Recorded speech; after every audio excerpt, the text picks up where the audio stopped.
School admission ডেস্কে আপনাদের স্বাগতম।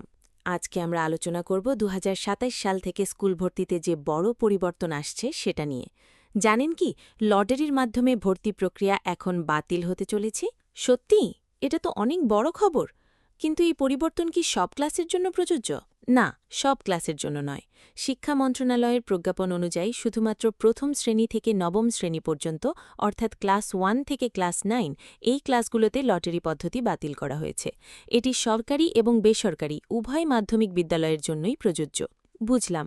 তাহলে যেসব স্কুলে প্লে, নার্সারি বা কেজি ক্লাসে ভর্তি নেয় তাদের ক্ষেত্রে কি হবে? এখানেই সবচেয়ে গুরুত্বপূর্ণ বিষয়টি আসছে। প্লে, নার্সারি এবং কেজি এই 3টি ক্লাস এই প্রজ্ঞাপনের আওতায় পড়েনি।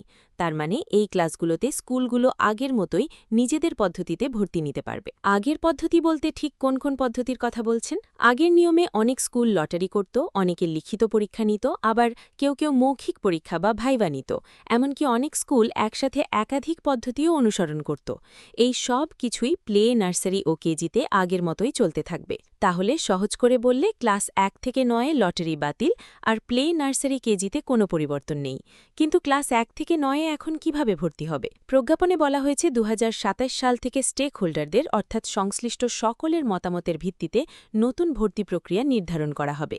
তবে এটা নিশ্চিত যে লটারি আর সেই প্রক্রিয়ার অংশ থাকবে না এবং ভর্তি পরীক্ষা হবার সম্ভাবনাই বেশি। খুব ভালো। তাহলে অভিভাবকদের মনে রাখতে হবে ২০২৭ সালের আগেই স্কুল কর্তৃপক্ষ ও শিক্ষা বোর্ড নতুন পদ্ধতি জানিয়ে দেবে। সেজন্য আমাদের পেজ ফলো করুন এবং আপডেট মিস করবেন না। স্কুল ভর্তি সংক্রান্ত যে কোনো তথ্যের জন্য স্কুল অ্যাডমিশন ডেস্কের সাথেই থাকুন। ধন্যবাদ।